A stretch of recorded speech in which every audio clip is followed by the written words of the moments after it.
भगवन्तौ पुनः पुनः ईश्वरो गुरुरात्मेति मूर्तिभेदविभागिने व्योमवद्व्याप्तदेहाय दक्षिणामूर्तये नमः। ॐ आप्यायन्तु ममाङ्गानि वाक्प्राणचक्षुः श्रोत्रं मतो बलमेन्द्रियाणि च सर्वं ब्रह्मोपनिषदं माहं ब्रह्म निराकुर्याम् मा ब्रह्म निराकरोद निराकरणमस्तु अनिराकरणमेऽस्तु तदात्मनि निरपेयोपनिषत्सु धर्मास्ते मयि सन्तु ते मयि सन्तु। ॐ शान्ति शान्ति शान्ति। तद्यः एव एतौ अरं क्षणं चार्णवौ ब्रह्मलोके ब्रह्मचर्येण अनुविन्दति तेषाम् एव एष ब्रह्मलोकः तेषां सर्वेषु लोकेषु कामचारो भवति। दहर विद्या का प्रकरण है। तो दहर विद्या में उस ब्रह्मलोक का हिरण्यगर्भ का वर्णन चल रहा है। उसमें ऐर और अवन्या नाम के दो सरोवर हैं और ऐरा जो है मड़ सा भरा हुआ सरोवर है जो हर्ष उत्पादन करने वाला है।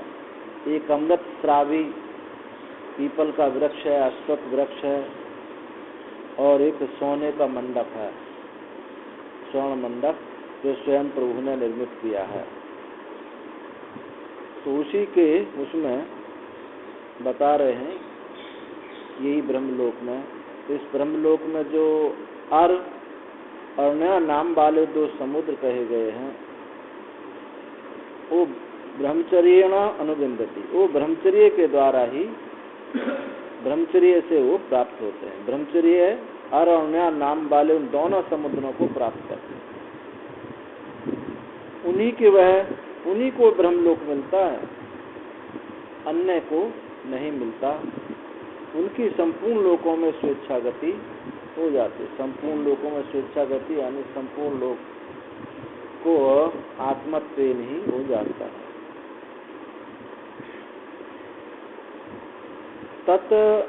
तत्रैव ब्रह्मलोके एतौ अर्णवौ यौ अरण्यौ आख्यौ उक्तौ ब्रह्मचर्येण साधनेन अनुविन्दति ये तेषाम् एव एष यो व्याख्यातो ब्रह्मलोकः।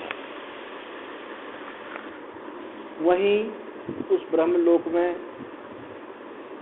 ये जो दो समुद्र हैं अर नाम के जो उनका वर्णन किया गया है वो ब्रह्मचर्य साधन से ही प्राप्त होते हैं। ये तेषाम् एव एष वे उनका ही जैसा ये वर्णन किया है ऐसी उनकी व्याख्या पीछे हो गई। ब्रह्मलोक व्याख्या तो ब्रह्मलोके ब्रह्मलोक में है ये, ऐसी उनकी व्याख्या हुई है। तेषां च ब्रह्मचर्य साधनवतां ब्रह्मविदां सर्वेषु लोकेषु कामचारो भवति। जो ब्रह्मचर्य साधनवान ब्रह्मविदां कौन है यहाँ? ये ब्रह्म उपासक, उस ब्रह्म हिरण्यगर्भ उपासक, उनके सब लोकों में कामाचार हो जाता है। सब लोकों में उनको स्वच्छंद गति है। न अन्येषाम् अब्रह्मचर्य पराणां बाह्य विषयासक्त बुद्धिनां कदाचित अपि इत्यर्थ। जो अन्य है ब्रह्मचर्य नहीं है, बाह्य विषयों में आसक्त हैं, उनको कदापि ये ब्रह्मलोक प्राप्त नहीं हो सकता। बाह्य विषयासक्त बुद्धिनां और ब्रह्मचर्य पराणां दोनों बात बताई। ब्रह्मचर्य का पालन नहीं है और बाह्य विषयों में आसक्त है, उनको ये लोक प्राप्त नहीं हो सकता। अब ब्रह्मचर्य का पालन है या तो बाह्य वृत्ति है, पालन हो या ब्रह्मचर्य को वायुवृत्ति है। और ब्रह्मचर्य का पालन तब होगा जब हम जिह्वा पर हमारा संयम होगा। नेत्रों पर भी नेत्र आदि तो गौण है, काम का रचना का ब्रह्मचर्य के साथ गहरा संबंध, क्योंकि वो भी जल तत्व का है और ये भी जल तत्व का है।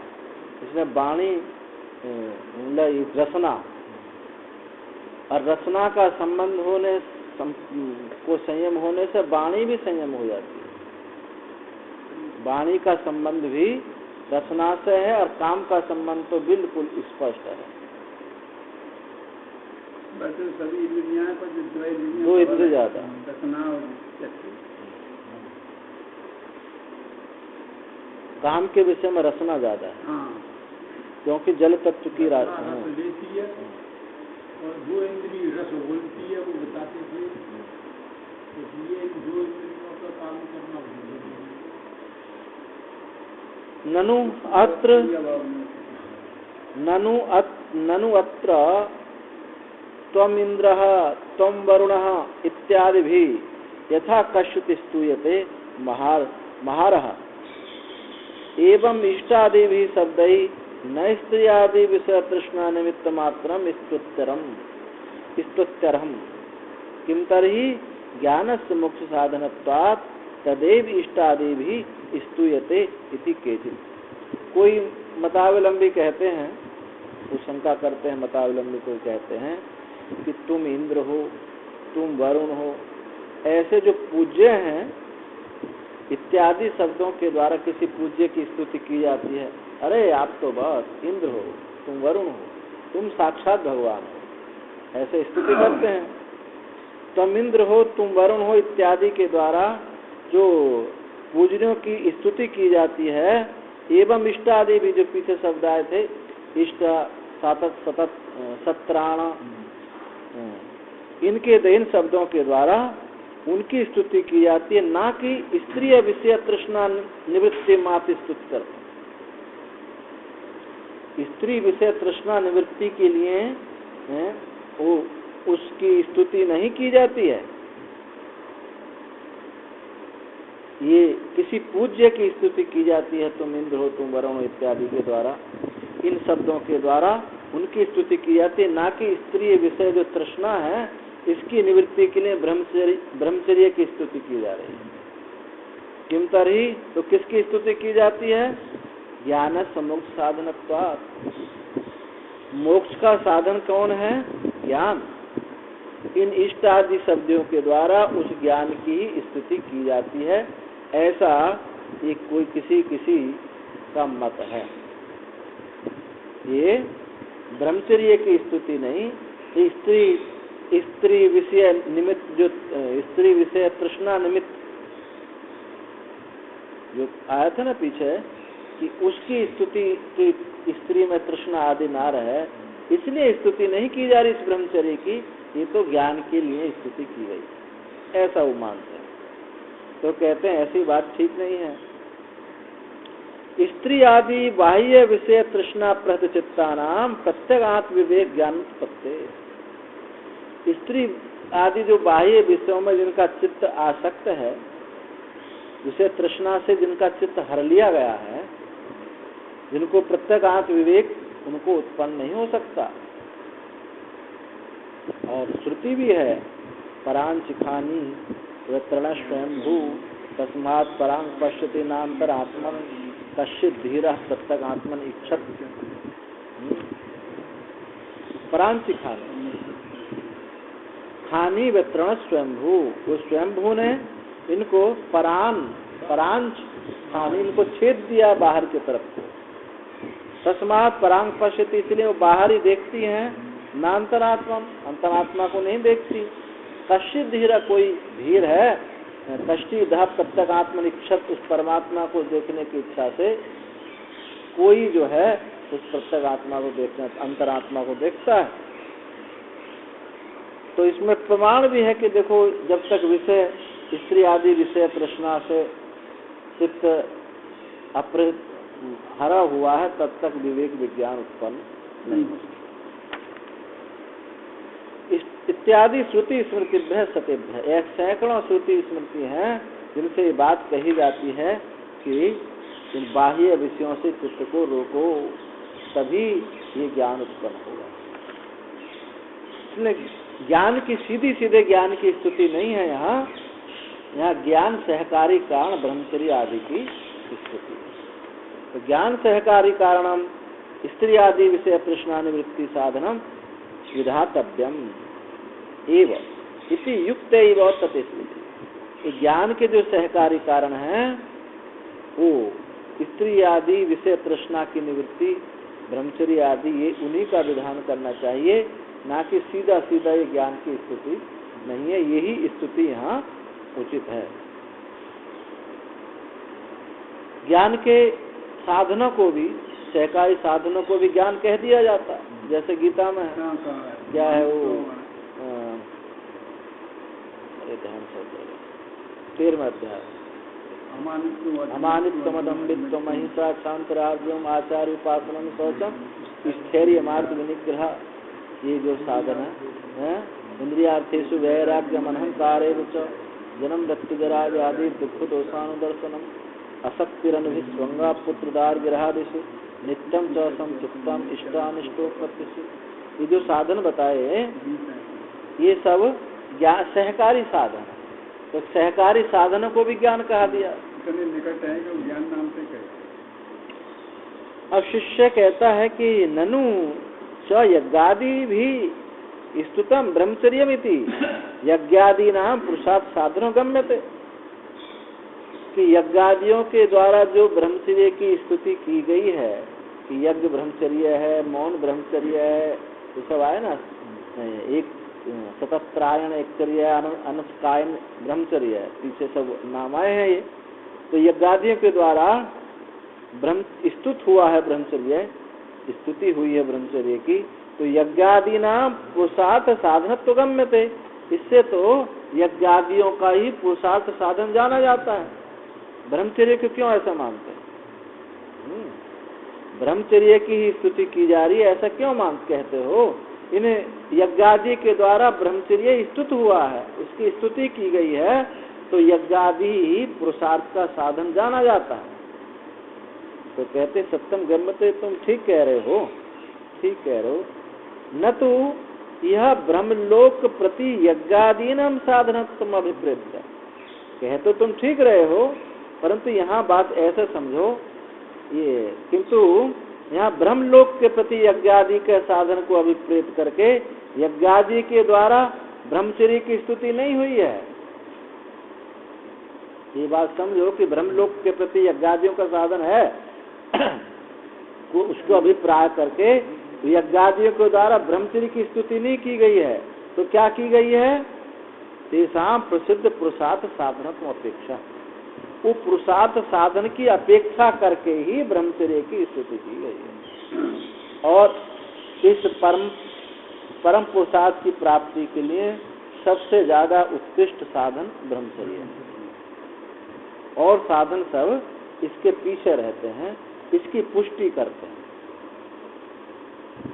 तो यहाँ ब्रह्मचर्य की स्तुति करने से अभिप्राय नहीं है, यहाँ वो पुरुषार्थ का साधन है, इसलिए उसकी स्तुति की जा रही है। तेषां प्रसिद्धम पुरुषार्थ साधनत्व अपेक्षा, उसकी प्रसिद्धि है पुरुषार्थ साधनत्व की अपेक्षा करके।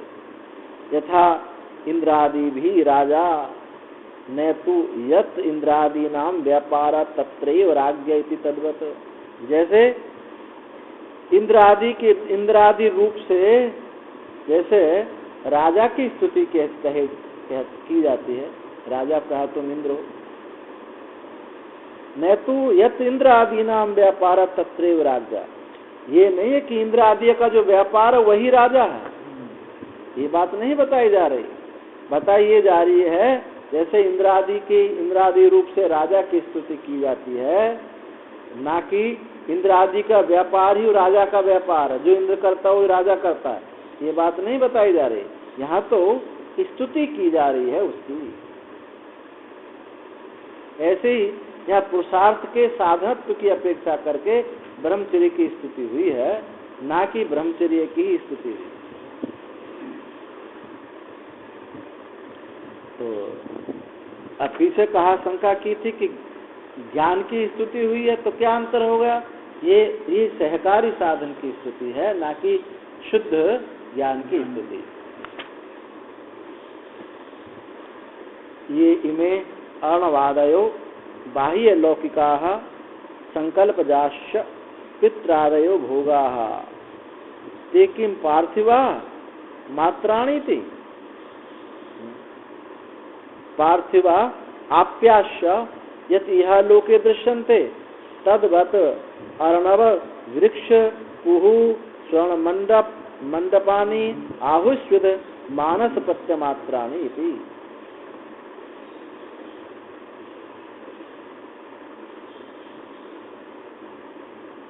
ये जो अर्णवादी बताए थे, समुद्र बताए थे, तो अर्णव नाम से, ये बाह्य लौकिक और संकल्प से उत्पन्न पित्रादि लोक, पितृलोक, स्त्रीलोक इत्यादि ये भोग हैं। ते किम क्या? बाह्य ब्राह्य ब्राह्म्य तो ब्राह्म्य कह रहे हैं, नहीं ब्राह्म्य लोक है। ब्राह्म्य लोक जो ब्रह्मलोक का वर्णन किया है, ब्रह्मलोक और संकल्पाद, संकल्प से उत्पन्न होने वाले लोग, दूसरे स्थित अनादि लोग, पित्रादि भोगा ते किम पार्थिवा आप्याश, क्या ये पार्थिव अथवा जलीय हैं? जैसे कि ये लोग इस लोक में देखे जाते हैं, जैसे इस लोक में ये पिता आदि और ये लोग जो दिखाई देते हैं पार्थिव हैं, जलीय हैं, ऐसे दिखाई देते हैं। क्या यहाँ ये लोग ऐसे दिखाई देते हैं? तद्वत अर्णव वृक्ष, ये समुद्र, वृक्ष, पुरी, स्वर्ण मंडप आदि ये इस प्रकार के दिखाई देते हैं, अथवा कि आहुष्वित, अथवा कि मानस प्रत्यय मात्र है। ये केवल मानस प्रत्यय हैं, मनोरूप हैं, या अथवा लौकिक हैं, जैसे यहाँ दिखाई देते हैं, जैसे यहाँ दिखाई देते हैं, क्या ये लौकिक हैं? तो गुरु जी पूछ रहे हैं शिष्य, तो शिष्य कहता है इससे क्या प्रयोजन है, इसमें क्या आपत्ति है? ऐसे ही हो, पार्थिव हो, जलीय हो। यदि पार्थिव आप्याश्य स्थूलाश्यु, यदि पार्थिव और आप्य हूँ मैं, तो इसमें आपत्ति क्या है? हूँ मैं ऐसे ही, जैसे ये लोक है ऐसे वो लोक भी होगा। तो हृदय आकाश से समाधान अनुपत्ति। तो गुरु कहते हैं भाई यदि पार्थिव है, जलीय है, तो ये हृदय में इनका भान होता और हृदय में तो रखे नहीं जा सकते। ये जैसे कुछ नहीं रखा जाता, ये समुद्र आदि हृदय में नहीं रखे, तो वो भी नहीं रखे जा सकते यदि वो पार्थिव है और जलीय इत्यादि है। अपुराणे च मनोमयानी ब्रह्मलोके शरीर आदि वाक्यम। पुराणों में इसको मनो में कहा है। मनो में शरीर आदि जो है ये मनो में है ब्रह्मलोक के। तो ये जो वाक्य है पुराण का, इसके साथ विरोध होगा, विरोध हो। अशोकम अहिमम इत्यादि श्रुतयः, और वो शोक रहित है, अहिमम है। अहिमम माने ठंडी से रहित है, जल से रहित है, हिम माने बर्फ होता ना, तो उससे रहित है। इत्यादि श्रुति, ऐसी श्रुति भी है कि वो शोक से रहित है और हिम से रहित है। तो शिष्य कहता है कि गुरुजी बात बनी नहीं, जम नहीं रही बात।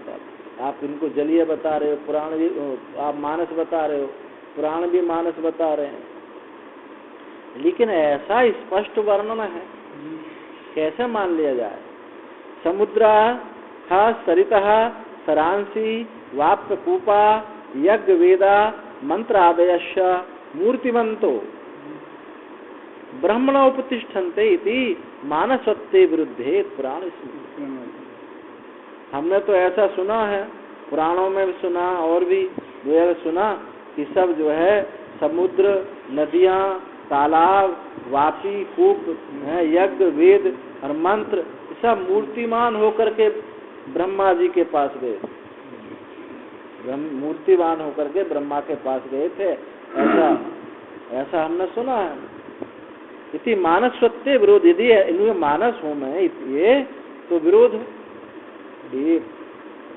होगा इनका। पुराण स्मृति का इनसे विरोध होगा ये, क्योंकि ये तो ऐसा कहा सब मूर्तिमान होकर के गए। तो गुरु कहते हैं ना, ऐसा कहना ठीक नहीं। मूर्तिमत्ते प्रसिद्ध रूपाणाम एवं तत्र गमन अनुपपत्ते।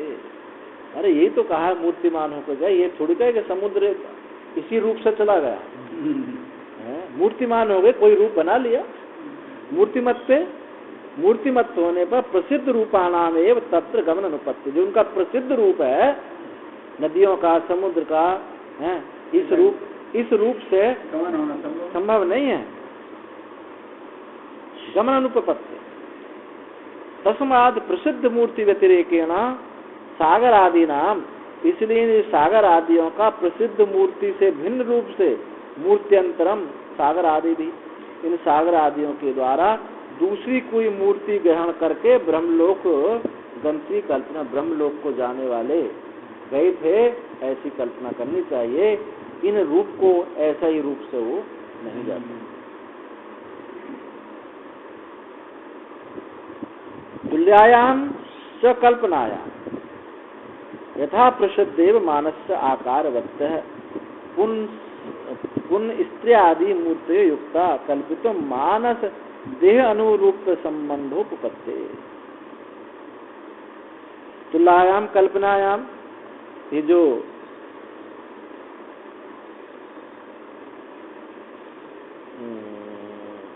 कल्पना समान होने पर यथा प्रसिद्ध एवं, जैसे यथा प्रसिद्ध मानस आकारवान स्त्री पुरुष आदि मूर्ति युक्त, उनकी कल्पना करने के लिए समान है। जैसे हमने ऐसी कल्पना की और जैसे ये दिखाई देते, तो आकार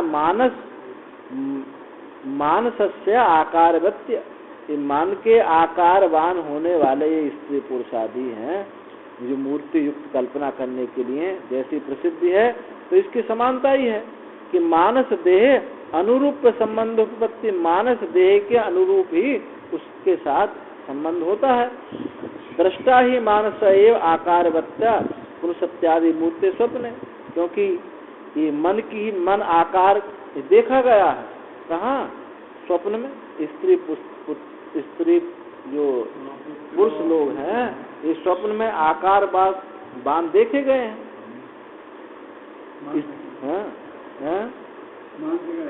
हाँ, तो वहाँ ये जो ऐसी कल्पना, समान कल्पना होने पर लोक प्रसिद्ध जो परिमाण आकार वाली स्त्री पुरुष आदि की मूर्तियां कल्पना करनी युक्ति संगत है, क्योंकि मानस देह में भी, स्वप्न में भी ये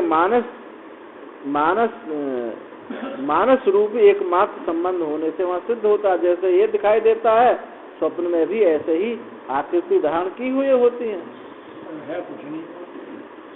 तो स्त्री और पुरुष आदि की मूर्ति स्वप्न में ये देखी जाती है।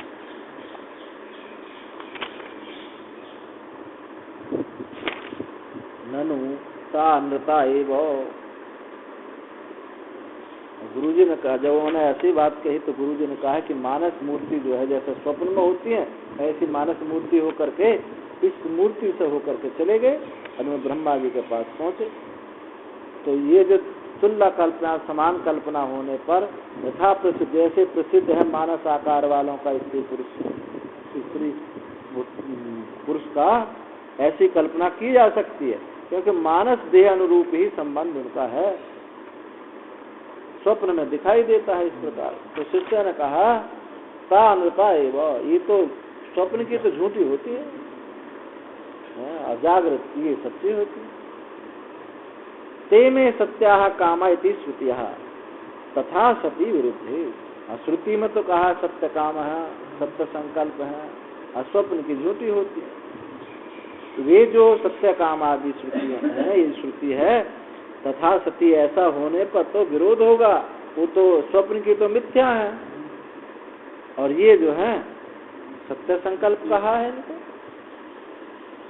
तो गुरु जी कहते हैं नहीं, ऐसी बात नहीं।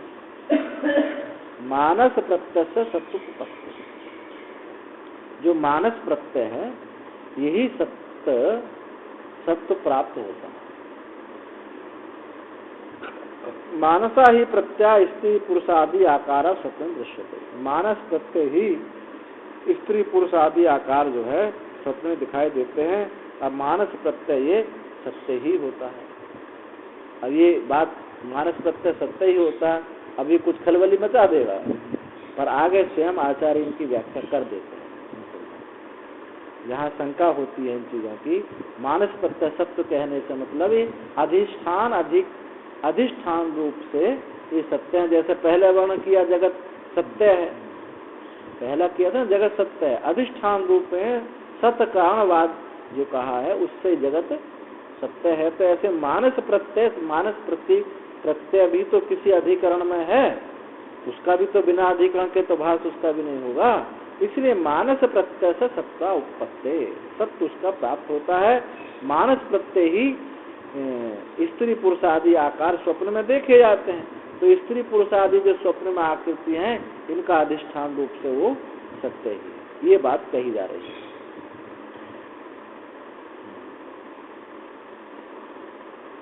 तो शिष्य ने कहा जागृत वासना रूपा स्वप्न दृश्या न तो तत्र स्त्री आदि स्वप्ने विद्यन्ते। ये जागृत की वासना रूप स्वप्न में देखी जाती हैं। जागृत की वासना रूपा स्वप्न दृश्या ये स्त्री पुरुष आदि स्वप्न में होते हैं, न तो वास्तव में नहीं होते हैं। न तो तत्र स्त्री आदया स्वप्ने विद्यन्ते, वहाँ स्त्री आदि स्वप्न में विद्यमान नहीं होती, वो तो जागृत की वासना वहाँ दृश्य रूप हो रही है। तो गुरु कहते हैं अल्पम इदम उचित, बहुत तुम थोड़ी बात कह रहे हो, इससे और भी बहुत बात बनती है। इतना ही नहीं, बहुत कुछ कहा जा सकता है। जागृत विषयापि मानस प्रत्याभि निर्वृता एवं, ये तो बहुत थोड़ी बात तुमने कही है। जागृत विषय भी मानस प्रत्याभिनिवृता एवं, जागृत विषय भी मानस प्रत्यय से ही संपन्न होते हैं। पहले मन में एक प्रत्यय आता है तभी उनको आकार दिया जाता है। पहले मानस हुआ तभी तो हुआ। जैसे कोई चित्रकार कच्ची पेंसिल से चित्र बना लेता, फिर उसको रंग से पक्का करता है। मानस प्रत्यय ना हो तो ये जागृत भी कैसे होगा। और सद इच्छा भी निवर्तते तेजो वर्णमयत्वात् जागृत आदि विषयाना। और तुमने पीछे सुनकर आया ही है, ये सुना ही होगा तुमने कि उस सत ने ईक्षण किया तेजो बनना, तेज जल का अन्न का, उस तेज ने ईक्षण किया था तो मानस ही तो था। जागृत आदि विषयाना, जागृत आदि विषयों का उसने ईक्षण किया था, तभी वो स्थूलता को प्राप्त हो गए। तो ऐसा नहीं है, जागृत के जो विषय दिखाए थे ये भी मानस प्रत्यय ही है। मन ना हो तो दिखाई नहीं देते। संकल्प मूला ही लोका इति चोक्तम। ये जो लोक है ये संकल्प मूल ही है, संकल्प से ही सब खड़ा हुआ है, ऐसा कह चुके हैं, पीछे कह के आए हैं। संकल्पताम द्यावा पृथ्वी इति अत्र, द्यावा द्युलोक और पृथ्वी का उसने संकल्प किया। इति सर्वश्रुति श्रुतिषु च प्रत्यगात्मनः उपपत्ति प्रलय तत्रैव स्थितिश्च। सब श्रुतियों में उस प्रत्यगात्मा से ही इसकी उत्पत्ति और प्रलय और उसी में इसकी स्थिति श्रुतियों ने बताया है। कैसे? यथा वा अरा नाभौ इत्यादि ने उक्ते, जैसे नाभि में ये अरे अर्पित हैं, इसी प्रकार से ये संपूर्ण दृश्य प्रपंच इस परमात्मा में अर्पित हुआ है।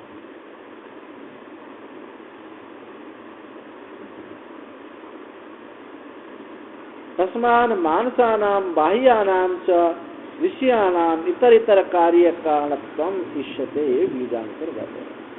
इसलिए क्या बात सिद्ध हुई कि मानस और बाह्य, मानस प्रत्यय और बाह्य विषयों का इतर इतर कार्य कारणत्म, एक दूसरे के कार्य कारण है।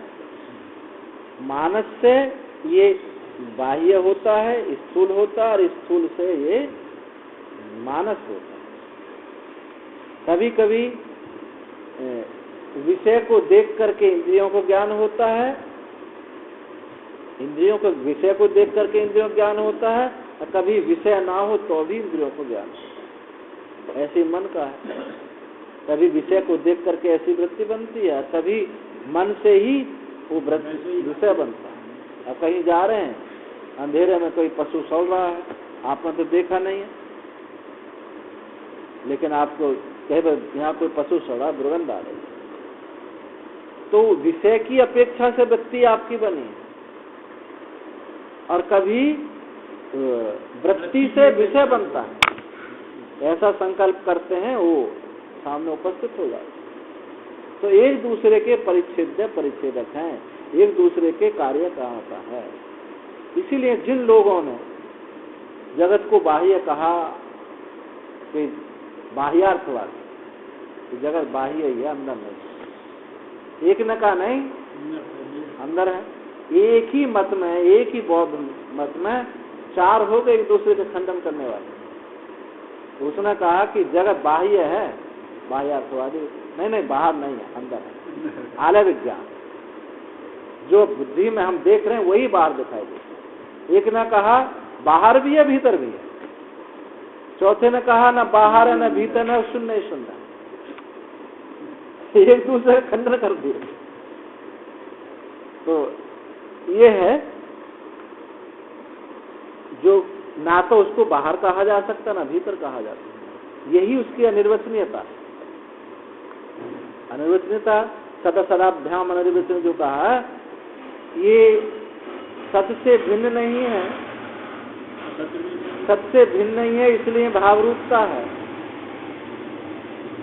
और सत्य से नितांत, सत्य नितांत भिन्न नहीं है, इसलिए तो सदरूपता है। और सत्य भिन्न मालूम पड़ता है, इसलिए उसकी असदरूपता है। सद सद अभ्याम जो है अनिर्वचनीयता इसीलिए सिद्ध होती है। ना उस बाहर है, ना वो भीतर है, वो अनिर्वचनीय, कुछ निर्वचन नहीं किया जा सकता। यही माया। अब इसको इसी बात को कोई जितना जितना समझे हैं, या जितना जितना समझाना चाहे हैं, इन्हीं बात को जितना जितना समझे हैं अथवा समझाना चाहे हैं, वो उसी प्रकार से अलग अलग मत दर्शन उपस्थित हो गए। एक जैनों का सप्त मंजरी न्याय होता है। जैन लोग वो कहते हैं स्याद स्याद अस्ति स्याद नास्ति, स्याद स्याद अस्ति स्याद स्याद नास्ति, है भी, नहीं भी है, नहीं है भी है, ऐसा 7 कोटि बनाई। अब उसको निरीक्षण किया जाए तो अनिर्वचनीयता का ही तो लक्षण दिखाई दे रहा है, अनिर्वचनीयता दिखाई देता है।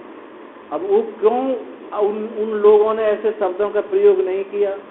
उनके पास क्योंकि प्रमाण तो उन्होंने माना नहीं, अपनी मति से जहाँ तक खोज कर सके किए, मति प्रमाण माना नहीं, वेद को प्रमाण माना ही नहीं। अब तो फिर वो कहीं किसी मत में किसी वहीं जा करके उलझ जाता है, उलझ जाता है। इसलिए हमारे वेदाचार्य कहते हैं वेद ही प्रमाण है, सारे प्रमाण वहीं से गए हैं।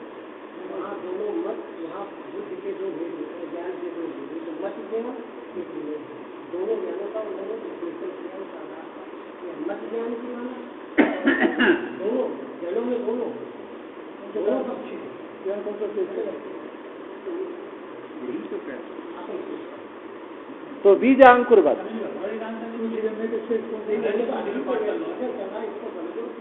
मानस बाह्य है, वो ठीक ही कह रहे, एक मति ज्ञान है, एक जो ज्ञान है उनकी बात को समझ जाओ। तो मति ज्ञान तो वो भी तो ज्ञान ही है, एक भ्रांति ज्ञान वो भी तो ज्ञान ही है, एक जो वेद ज्ञान वो भी ज्ञान है। तो समझाने की शैली है, आचार्य लोग समझा देते हैं। तो ये पता ही ग्रंथ ही पता ही नहीं है, तो नाम ही नहीं सुने हैं। तो बीज अंकुर के समान, जैसे बीज से अंकुर, अंकुर से बीज, ऐसे जो है ये बाह्य से मानस से बाह्य, बाह्य से मानस। यद्यपि बाह्य एवं मानसा, मानस एवं बाह्य, यद्यपि बाह्य ही मानस है और मानस ही ये बाह्य है। न अनृतत्वम तेषाम कदाचिदपि स्वात्मनि भवति। इसलिए न अनृतत्व, ये इसका मिथ्यात्व नहीं है। न अनृतत्वम तेषाम कदाचिदपि, कभी भी स्वात्मा में इनका मिथ्यात्व सिद्ध नहीं होता। सत्ता सामान्य अधिकरण रूप से ये विद्यमान है। अभी जो शब्द ऐसा कह देते हैं कि बाह्य अनृत कहते हैं, जब पकड़ आती तो शंकराचार्य ऐसा बोल देते हैं, पर उसके समझने को समझे किसको कहा जा रहा है। यहाँ स्पष्ट कह रहे हैं कि जो अनृत है ये बाह्य जगत अनृत नहीं है, मिथ्या नहीं है। अब इस शब्द को पकड़ लो तो फंस गए, इसलिए ऐसा बोल दिया। वो अधिष्ठान रूप से कहा जा रहा है। स्वात्मनि भवति, स्वात्मा में वो विद्यमान है। बाह्य जगत स्वात्मा में विद्यमान नहीं हो सकता, सत्ता सामान्य रूप से ही विद्यमान है। जहाँ सत का अनुवाद की बात आती है वहाँ ऐसा लगता है कि जगत को ये सत्य कह रहे हैं, ऐसा नहीं। अधिकार शिष्य ने कहा, ननु स्वप्ने दृष्टा प्रतिबुद्धस्य अनृता भवन्ति विषया, कि स्वप्न में देखा गया है प्रतिबुद्धस्य अनृत भवन्ति, प्रतिबुद्ध जागने पर इन स्वप्न के विषयों को मिथ्या देखा गया है। जब जाग जाते हैं मिथ्या रहते हैं। आपने कहा कि अनृत, ये तो अनृत है नहीं सकते, न अनृतम, अनृत नहीं है, मिथ्या नहीं है ये। और शिष्य कह रहा कि नहीं, ऐसे कैसे नहीं, मिथ्या तो है, स्वप्न के दृश्य जागृत में नहीं रहते, मिथ्या। तो सत्यमेव ठीक कहते हैं कि हाँ ठीक कह रहे हो। जागृत बोधापेक्षम तू तद अनृतम न स्वतः, ये जागृत की बोध की अपेक्षा से अनृत है, पर स्वप्न में ये मिथ्या अपने में, स्वप्न जिस समय स्वप्न देख रहे हैं उस समय मिथ्या नहीं। तद अनृतत्वम न स्वतः, स्वतः इनका अनृतत्व नहीं है, ये तो जागृत की अपेक्षा से है। तथा स्वप्न बोध अपेक्षम च जागृत दृष्टि विषय अनृतत्वम न स्वतः, जैसे जागृत की अपेक्षा से स्वप्न के बोध पदार्थ जो है मिथ्या है, ऐसे ही स्वप्न बोध की अपेक्षा जागृत में देखे गए विषय भी मिथ्या हो जाए। जो जागृत, जो स्वप्न है, स्वप्न में, अरे सुनो काहे बात बीच बीच में चर्चा करते रहे ना। तो स्वप्न जो है, स्वप्न में जागृत के विषय नहीं रहते। वहाँ जो शरीर घूम रहा है, गंगा नहाने जा रहा है, ये भंडारे कर रहा है, चूटसी खा रहा है, ये शरीर नहीं है, ये तो यहीं पड़ा हुआ है। तो जागृत दृष्टि विषय जो है अमृत, वो मिथ्या नहीं, ऐसा नहीं है, न स्वतः नहीं है। वो तो जागृत की, स्वप्न की अपेक्षा से जागृत मिथ्या है, और जागृत की अपेक्षा से स्वप्न मिथ्या है। वस्तुतः अपने में मिथ्या नहीं है। विशेष आकार मात्रम तु सर्वेषाम मिथ्या प्रत्यनिमित्तम इति, वाचारंभणम विकारो नाम ध्येयम अनृतत्वम अनृतम।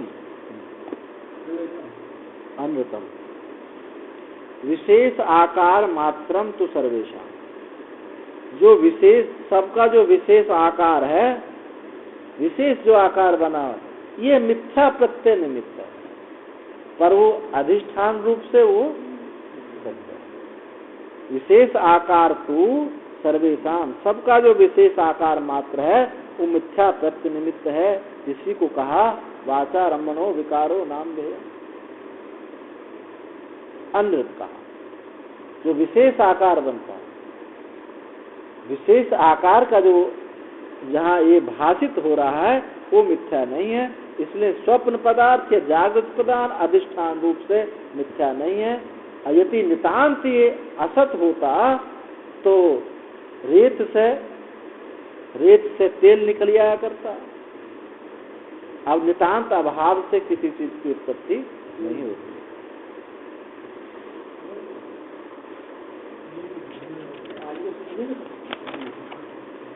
अब त्रिणी रूपानी थी सत्यम, पीछे कहा तक 3 रूप सत्य हैं। अग्नि का जो त्रिवृत्तकरण किया था कि उसमें जो लाल रंग दिखाई देता है, सफेद दिखाई देता है, काला दिखाई देता, तो कहा नहीं, लाल रूप यही अग्नि, यही सत्य है। जब जल के विषय में कहा तो शुक्ल रूप ही सत्य है, पृथ्वी के विषय में कहा तो काला रूप ही सत्य है। जो अलग उसके अलावा जो और रूप दिखाई देते थे वो त्रिवृत्तकरण के कारण वो मिथ्या है, कल्पित है। ऐसे यहाँ कहा कि त्रिणी रूपानी सत्यम, 3 रूप ही सत्य हैं। ऐसे समझो, इसमें जो सत्य है वो अधिष्ठान रूप ही सत्य है। तानी अपि आकार विशेष तो अन्यतम स्वतः, उनमें भी जो 3 रूप बताए, लाल सफेद काला, उनमें भी तानी, उन 3 रूप भी आकार विशेषता वो भी अनृति है। जहाँ जहाँ आकार बनेगा वो सब आकार जो होगा वो अनृति ही होगा, अधिष्ठान उनका सत्य है। इसलिए जब बात जगत के सत्य की बात जब कहती है, श्रुति कहती है, तो अधिष्ठान रूप से सत्य की बात कहती है, आकार रूप से सत्य की बात नहीं है। जो तो प्रत्यक्ष दिखाई देता है, जो आप बदल जाता है, वो काहे का सत्य होगा? स्वतः अन्यत स्वतः आकार विशेष तो अन्यतम, स्वतः सन्मात्र रूप से असत्यम। स्वतः होते हो तो सन्मात्र रूप से वो सत्य ही है। वैसे तो सन्मात्र रूप से वो अपने अस्तित्व रूप से, अधिष्ठान रूप से वो सत्य है। अधिष्ठान के बिना अध्यस्त की कोई सत्ता होती नहीं। अध्यस्त सत्य तभी है जो अधिष्ठान है। अब अधिष्ठान पर दृष्टि जाती नहीं और अध्यस्त को हम अध्यस्त चले जाते, कहेंगे ये तो सत्य है और सारा व्यवहार होता है। सत्य है सत्य। प्राग सदात प्रतिबोधात स्वविषेपि सर्वम सत्यमेव स्वतंत्रशा एव इति न कश्चित विरोध। इसलिए सदात्मा के प्रतिबोध से पहले, इस आत्मा के ज्ञान होने से पूर्व, स्व विषय अपने विषय में सब सत्य ही है। स्वप्न दृश्य की वजह से स्वप्न जो है, स्वप्न देखते समय मिथ्या मालूम नहीं पड़ता, ऐसे स्वप्न दृश्य की तरह सब सत्य ही है, न कशित विरोध है, कोई विरोध नहीं है। उस सदात्मा के बोध होने से पूर्व सब सत्य है। ये नरक भी सत्य है, स्वर्ग भी सत्य है, कर्म की श्रुतियां भी, कर्म का प्रतिपादन करने वाली भी श्रुतियां पूर्ण प्रमाणित हैं। सब कुछ बिल्कुल ज्यों का त्यों सत्य है। बाल बराबर भी जगत असत्य नहीं है, बोध होने से पहले। तान मानसा एवं ब्राह्म्य लौकिका अरण्यादय संकल्पजा पित्रादय काम। इसलिए मानस ही ये ब्राह्म्य लोक जो हैं, ये मानस ही हैं, ये पार्थिव या जलीय वाले लोग नहीं हैं। और संकल्प से उत्पन्न आदि जो पितर है, पिता का लोक है, भाई का लोक है, स्त्री लोग जो सब वर्णन किए थे, ये भी बिल्कुल सब संकल्प से उत्पन्न होने वाले हैं, ये भी सब मानस ही हैं। बाह्य विषय भोग बद अशुद्ध रहितत्वात् शुद्ध सत्य संकल्प जन्या इति निरतिशय सुखा सत्याश्रय ईश्वराणाम भवन्ति इत्यर्थ। इसलिए बाह्य विषय भोग के समान अशुद्धि रहितत्वात्, बाह्य भोग विषय वद अशुद्धि रहितत्वात् शुद्ध संकल्प जन्य इति निरतिशय। ये शुद्ध संकल्प जन्य जो निरतिशय सुख है, सत्याच ईश्वराणाम, ईश्वर के जो सत्य संकल्प, सत्य लोक इत्यादि जो निरतिशय सुख जो है, ये अशुद्धि रहित होने से सत्य संकल्प से उत्पन्न है। जैसे कि ये बाह्य भोग, बाह्य विषय भोग सत्य हैं, ऐसे ही उस शुद्ध संकल्प से उत्पन्न होने से ये सत्य है। प्रतिपद्यन्ते इति सदात्मना सत्य भवन्ति, प्राप्त होते हैं ऐसा सदात्म रूप से, ये सत्य सदात्म रूप से सत्य ही प्राप्त होते हैं। अब देखो ये तो हुआ दहार विद्या, दहार विद्या का ही एक अंश वहाँ हुआ। अब उसी में और एक वर्ण नाड़ियों का विज्ञान बताते हैं। अथा अष्टम अध्याय से षष्ठ खंड अथा या एता हृदयस्य नाडयः ता पिंगलस्य अणिम्नः तिष्ठन्ति शुक्लस्य नीलस्य पीतस्य लोहितस्य इति असौ वा आदित्यः पिंगला एष शुक्ला एष नीला एष पीतः एष लोहितः।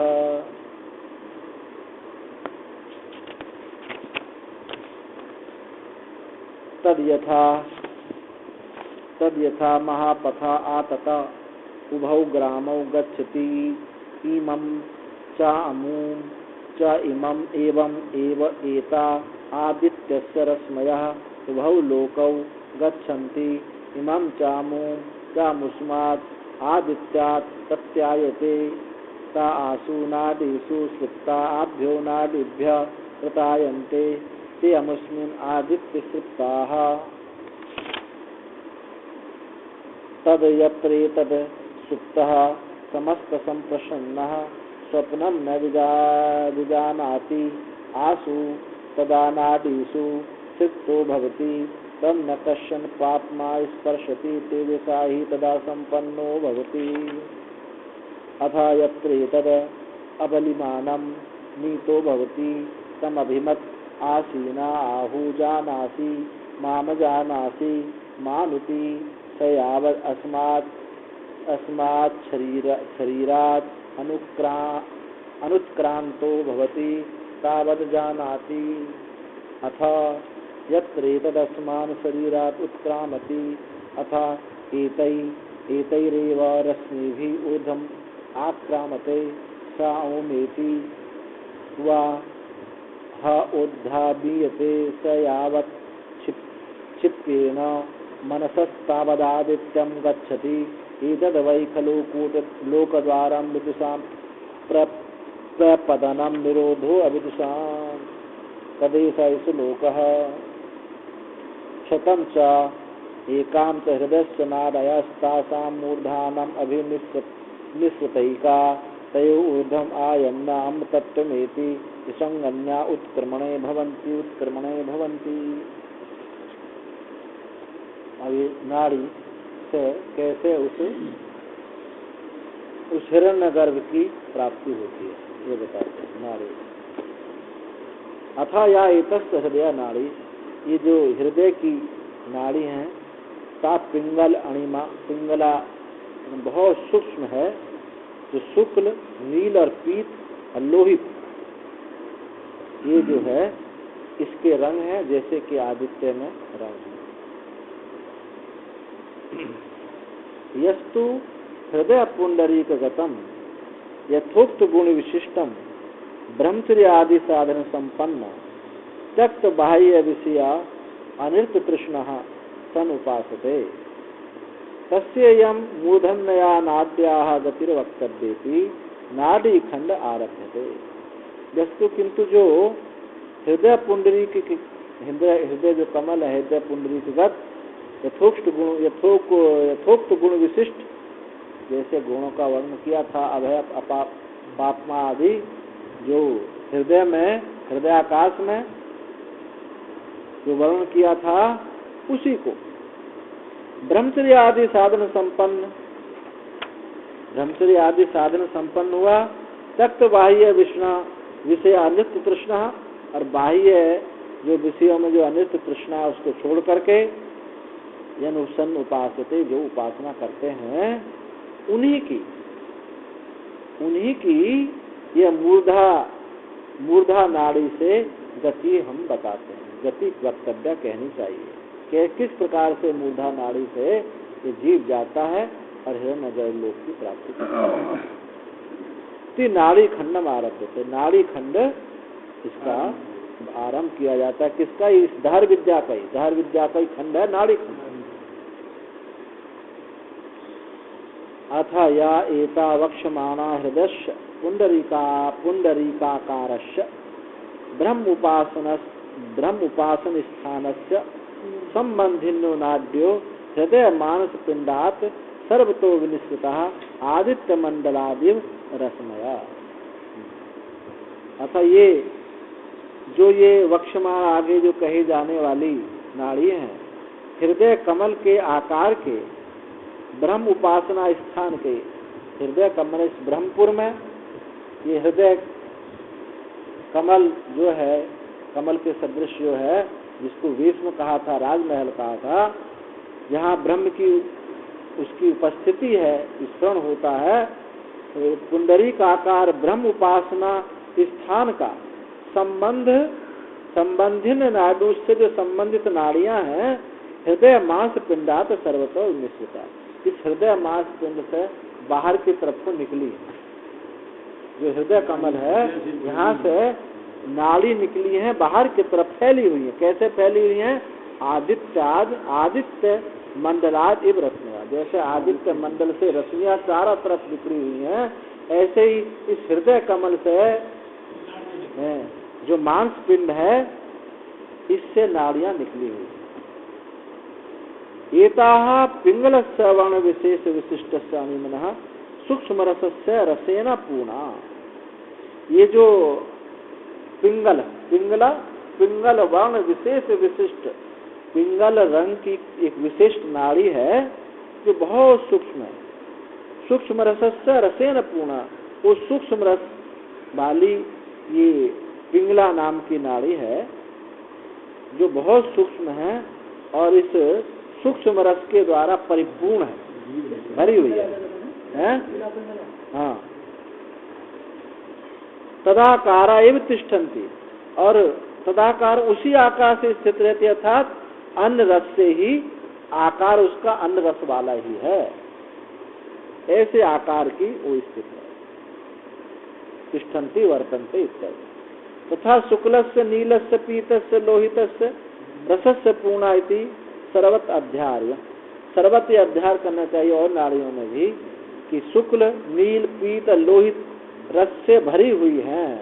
इन रसों से वो भरी, किसी में किसी की प्रधानता है, किसी में किसी की प्रधानता है, सब इन रसों से ये भरी हुई है।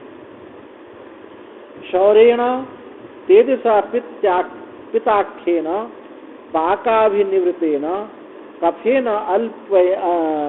अल्प संपर्कात् पिंगलम भवति सौरम तेजः पित्तात्। इस सौर तेज, ये पित्त नामक सौर तेज के द्वारा पाकाभिनिवृतेन, ये सौर तेज पित्त के पकाए हुए से निष्पन्न हुई। हाँ, तो सौर तेज पित्त के द्वारा, इन पित्त पाकों के द्वारा पकाए हुए से निष्पन्न हुई। इसमें कफेन अल्पेन, थोड़ा कफ के साथ उसका संपर्क है। पित्त की बहुलता है और कफ उसमें थोड़ा है। कफेन अल्पेन संपर्कात्, थोड़े कफ से उसका संपर्क होने से पिंगलम भवती, वो पिंगल वाली, पिंगल रंग की हो जाती है। पीले में थोड़ा सफेद मिलाओ तो वो हल्का पीला हो जाता है। अब जैसे एक तो गोरा रंग होता, सफेद, गोरे रंग में भी दो होते हैं ना, एक तो बिल्कुल खाली सफेद टाइप का होता है जैसा अंग्रेजों का, एक पिंगल थोड़ा पीलापन लिया होता है, तो ये पिंगल वर्ण की है। सौर तेजा पित्ताक्ष, सौर तेज जो है ये पित्त नामक जो है, ये सौर का जो तेज है ये पिंगल वर्ण का। तदेव च वात भूयस्त्वात् नीलम भवति, और वही जिसमें वात की प्रधानता हो जाए तो वही नीली हो जाता है। तदेव च कफ भूयस्त्वात्, उसमें कफ की भूमिका हो जा तो जो है शुक्ल हो जाती है, और जब पित्त की अधिकता हो तो पिंगल जाती है। कफेन समतायाम पीतम, कफ से समता होने पर वो पीली होती है। श्रोणित बाहुल्य ना लोहितम, और जब श्रोणित की खून की बहुलता होती है तो लाल होती है। वेदकात वा वर्ण विशेषा अन्वेष्टव्या कथम भवन्ति, वेदकात जो वेदक शास्त्र हैं इनसे अथवा इन वेदक शास्त्रों से वर्ण विशेष का खोज करनी चाहिए। कथम भवन्ति, किस प्रकार के होते हैं, इन वेदक शास्त्रों से खोज करना चाहिए, कैसे कैसे इन नाड़ियों के रूप होते हैं, कैसे कैसे वो बदलते हैं। श्रुतिस्तु आह आदित्य संबंधादेव तत्तेजसो नादेशु अनुगतस्य एतर वर्ण विशेष। किंतु श्रुति तो यहाँ आदित्य के संबंध से तेज का नाड़ियों में जो अनुगत तेज है ये उसके वर्ण विशेष बताती है। आदित्य के वर्ण से इन नाड़ियों के वर्ण को बता रही है श्रुति। तो और कुछ देखना हो इस प्रकार उनके वर्णों का विशेष ज्ञान तो वैदिक शास्त्र में देखो, वो विषय अलग है। तो नाड़ियों में जो अनुगत तेज है उनका वर्ण विशेष आदित्य से संबंध है, ऐसा यहाँ तो आदित्य के संबंध से बताना। कथम, किस प्रकार से संबंध है?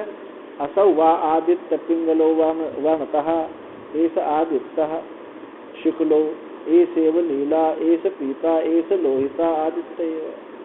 वह जो आदित्य है पिंगल वर्ण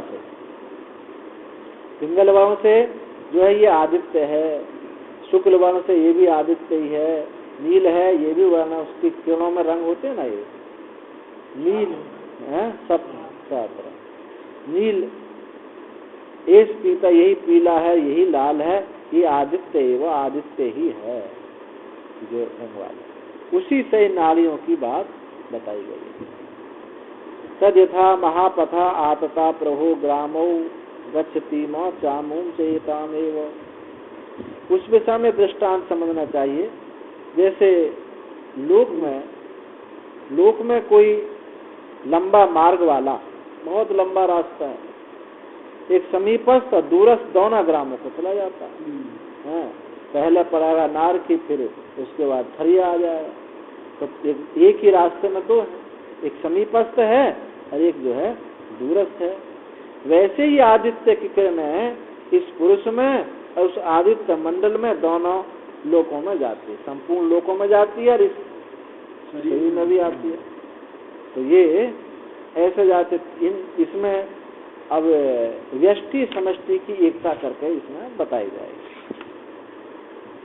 वे निरंतर अमुस्माद प्रत्यायन्ते आसु नादीसु सृप्ता आभ्यो नाड्य प्रकायन्ते। वे निरंतर इस आदित्य से निकलती हैं, इन शरीर नाड़ियों में व्याप्त हो जाती हैं। ऐसे जो नाड़ियों से निकल कर फैलती हैं आदित्य मंडल में, आदित्य से निकलते शरीर में व्याप्त हो जाती है और इस शरीर से निकल के आदित्य मंडल में व्याप्त हो जाती है। दोनों की एकता बतानी। तस्य अध्यात्म नाड़ी भी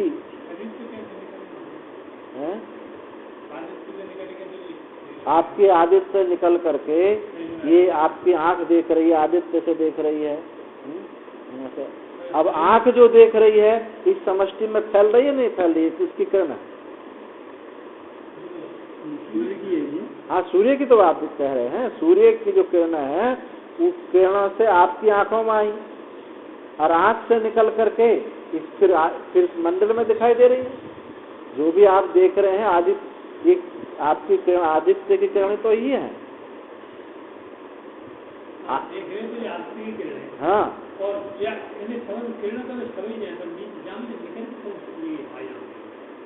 आँख आपने देखा, आँख से नाक से कान से ये सब आदित्य किरण ही निकल रही है। आँख जो आप देख रहे हैं क्या बिना आदित्य के देख रहे हैं? आदित्य के बिना तो नहीं देख रहे, सूर्य के बिना। अरे उसको स्वप्न और जागृत अवस्था की बात कही जा रही है।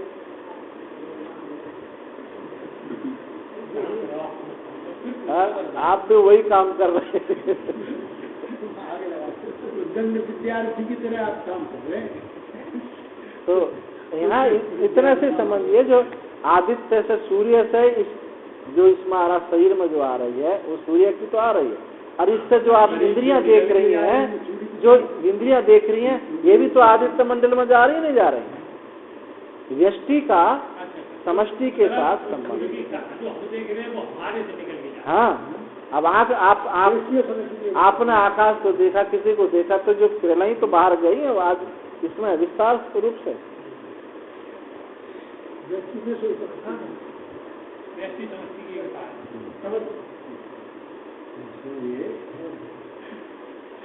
तस्य अध्यात्म नाड़ी भी कथम संबंध है। इस अध्यात्म नाड़ियों के द्वारा कैसे संबंध है? अध्यात्म नाड़ी में शरीर से संबंधित, शरीर से संबंधित नाड़ियों के द्वारा कैसे संबंध है? इति दृष्टांत दृष्टांत बताते हैं। यथा लोके महाविस्तीर्ण पंथा महापथा आततो व्याप्तः उभौ ग्रामौ गच्छति इमं च सन्निहितम् अमुं च विपकृष्टं दूरस्थमेव यथा दृष्टान्तो। जैसे कि लोक में एक बहुत बड़ा रास्ता, महापथ, पंथा आत तो फैला हुआ है, तो उभौ ग्रामों, 2 ग्रामों को जाता हुआ, इस इमम सन्निहितम समीपवर्ती, और अमूम विपकृष्ट में दूर को जाता है, और एक पास को जाता है। एक ही रास्ता 2 जगह से होकर के जा रहा है।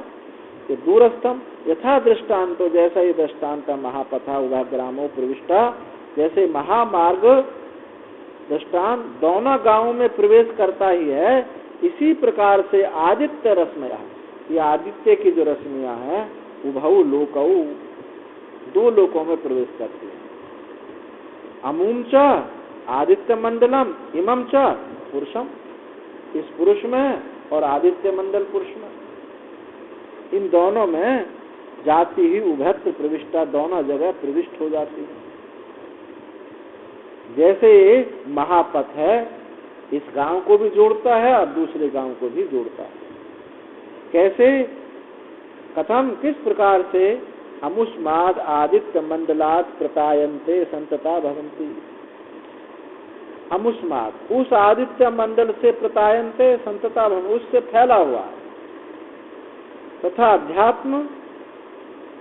अध्यात्मासु पिंगलादि वर्णासु यथाक्तुषु नाड़ीसु कृप्ता गता प्रविष्टा, और अध्यात्म शरीर में भी वही पिंगल आदि वर्णों में उसी सूर्य की किरणें ही, जैसे 7 किरणें बाहर दिखाई देती हैं, वैसे ही ये किरणें इस शरीर में भी नील, पीत, लोहित आदि रूप से वही दिखाई दे रही है। क्योंकि इसके अलावा, सूर्य की किरणों के अलावा और कोई रंग नहीं दिखता है अलग से, सूर्य की किरणों से ही रंग है। इसमें जो नील, पीत आदि जो है, और जो कहा भी जाता है लोक में, यथा पिंडे तथा ब्रह्मांड, ये कहा भी जाता है। तो इस शरीर में पिंगल आदि वर्णों में जो नाड़ी कही गई हुई है, वो प्रविष्ट हुई है, वो सब आदित्य का ही वहाँ किरण है। आभ्यो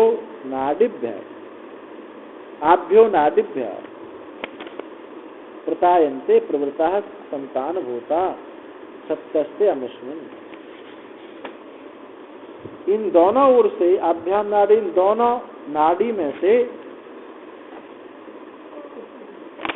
इन दोनों नाड़ी में से प्रतायन्ते प्रवृत्ता संतान भूता, ये सब फैली हुई हैं। ते अमुष्मिन्, उस लोक में, इसी शरीर से निकली अध्यात्म नाड़ियों में से, इन्हीं में, इन दोनों नाड़ियों में से सब कुछ फैला हुआ है। ते अमुष्मिन्, उस लोक में भी रश्मि नाम उभय लिंगत्वात् तेति उच्यन्ते, जो रश्मियों का उभय लिंग होने से ये कहा जाता है, दोनों में ये लिंग है इसका, एक तो स्त्रीलिंग होता है, पुल्लिंग होता है, एक नपुंसक। तो नपुंसक लिंग क्या होता है? उभय लिंग, उसमें स्त्री के भी लक्षण दिखाई देते हैं और पुरुष के भी दिखाई देते हैं, इसलिए नपुंसक लिंग का नाम ये क्या है? उभय लिंग भी।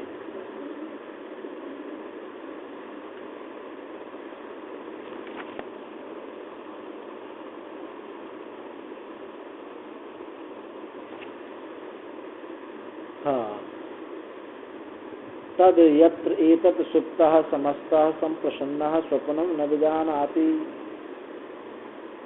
आसु तदा नाडीषु सुप्तो भवति कथम न कंचन पाप्मा स्पर्शति तेजसा ही तदा संपन्न होती। ऐसा होने जिस समय ये जीव सोया हुआ होता है, संप्रसाद को प्राप्त हुआ है, सम्यक प्रकार से प्रसन्न हो, स्वप्नम न भी जाना, स्वप्न नहीं देखता, गहरी निद्रा को प्राप्त हुआ है, उस समय सूर्य के तेज से ये पूर्ण जो है, जो रश्मियां हैं, इन पूर्वोक्त नाड़ियों में ये प्रवेश हो जाता है। तब इस जीव का कोई पाप स्पर्श नहीं करता। सुसुप्ति गहरी निद्रा में जब वो प्रवेश करती हैं तो उसको कोई भी पाप स्पर्श नहीं करता। उस समय जीव आदित्य तेज से व्याप्त हो जाता है। तब तत्रैवं सति, इस प्रकार होने पर, वहां इस प्रकार होने पर, यत्र यस्मिन् काले ये तो स्वप्नमयम जीवा सुसुप्तो भक्ति, जिस काल में यह स्वप्नमय, ये स्वप्नमय जीव जो है सोया हुआ होता है, स्वापस्य द्विप्रकारत्वाद विशेषणम समस्तम इति। सुसुप्त निद्रा जो है दो प्रकार की होती है, ऐसा इसने विशेषण दिया क्या, तद यत्र एतत् समस्तः संप्रसन्न, समस्त रूप से प्रसन्न हुआ है, गहरी निद्रा को प्राप्त हुआ, व्यस्त रूप से नहीं, स्वप्न रूप से, एक स्वप्न रूप से निद्रा है, एक सुसुप्ति रूप से निद्रा है। स्वाप का ही दो प्रकार होने से विशेषणम समस्त विशेषण दिया गया है, जिसमें उपसनत सर्व कारण वृत्ति, क्योंकि उसमें उस समय सब कर्ण की जो कर्ण वृत्तियां हैं सब उपसंहार को प्राप्त हो जाती हैं। अब कोई वृत्ति वहाँ कोई कार्य नहीं होता। अतो बाह्य विषय संपर्क जनित कालुष्य अभावात, जो बाह्य विषय से संपर्क हुआ है उससे जो कालुष्यता है वो वहाँ पर नहीं रहती। सम्यक प्रसन्न, संप्रसन्न हो गए, सम्यक प्रसन्न माने भली प्रकार से वहाँ प्रसन्न होता है, जो किसी की पराधीनता वहाँ नहीं रहती है। अतएव स्वप्न विषय आकार भाषम मानसम स्वप्न प्रत्यम न जाना, उस समय स्वप्न को नहीं देखता। स्वप्न क्या, विषय आकार भास, विषय के आकार का जो आभास है वो मानस जो है वो स्वप्न प्रत्यय वहाँ उस समय नहीं दिखाई देता, अनुभव में उस समय नहीं आता। यदि सुप्तो भवत्यासु सौर तेज पूर्णासु यथोक्तासु नाडीसु तदा तृप्तः प्रविष्टो, नाडी भी द्वार भूता भी हृदय आकाशम गतो भवति इत्यर्थ। जब इस प्रकार वो सोया हुआ होता है, सुप्तो भवति आसु सौर तेज पूर्णासु, सौर जो तेज है, किरणें हैं, यथोक्त, इन यथोक्त नाडियों में वो सोए हुए में वो प्रवेश कर जाता।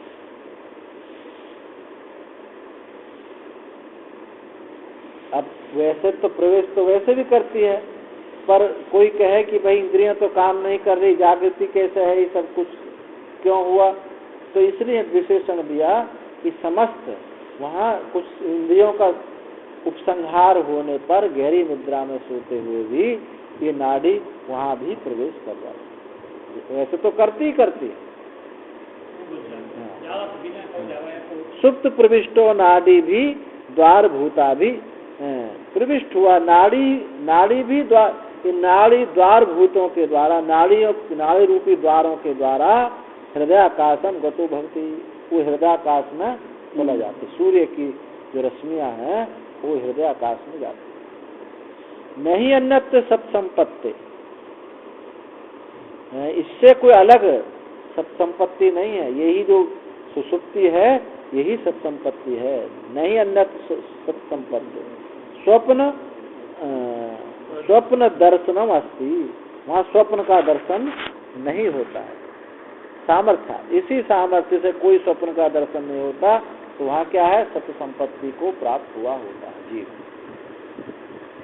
सामर्थ्य नाडीसु इति सप्तमी तृतीया परिणते, जो नाडीसु जो नाड़ीसु है मंत्र में, इसको क्या करना चाहिए? नाड़ीसु इति सप्तमी को तृतीया रूप से परिण करना चाहिए। उन रश्मियों के द्वारा वो प्रवेश कर जाता है। तो सप्तमी सु कहने से ये बात बनेगी, अधिकरण बनती नहीं। इसमें करण का उपयोग तो इनको सप्तमी को तृतीया रूप से परिणित कर लेनी चाहिए। तम सता संपन्नो कशन न कशदपि धर्माधर्म रूप पापमा स्पर्शति। तब सत से संपन्न हुआ, न कशदपि कुछ भी धर्म अधर्म पाप का वो कोई स्पर्श नहीं करता। स्वरूप अवस्थित्वात् सदा आत्मना, उस समय आत्मा अपने स्वरूप में स्थित है। जाने या अनजाने में, जब वो इंद्रियां उपसंहार को प्राप्त हो गई, जाने में तो इंद्रियां की वैसी सत्ता नहीं रही, कभी स्पर्श नहीं करती। अनजाने में इंद्रियां उपसंहार हो गई तो भी ये प्रत्यय नहीं बनता। गहरी निद्रा में मच्छर मर जाते हैं, उसका कोई पाप पुण्य नहीं लगता, क्योंकि सदा संपन्न है, अपने स्वरूप में स्थित है। जब कर्तृत्व है तभी पाप पुण्य है।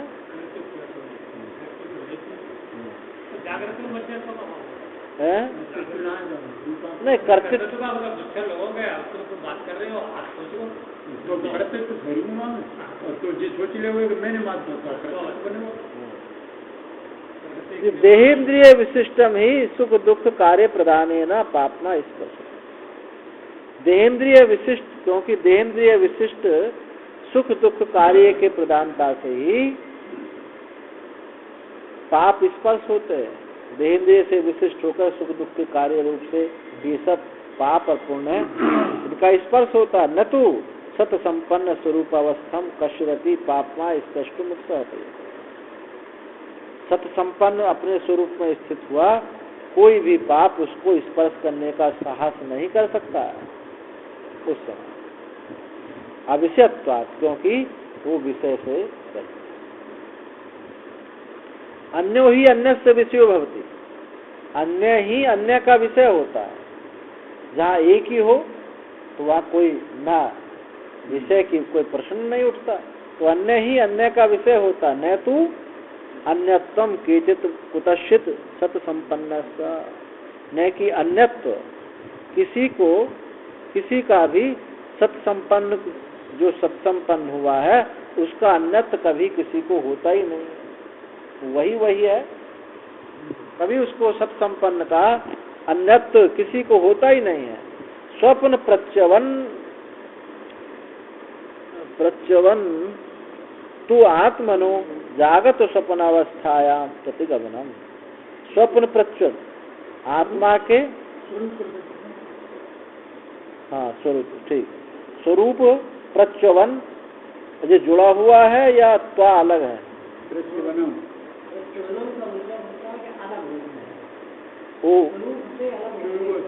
अरे वो बात नहीं पूछते, कुछ पूछते और बताते आप। और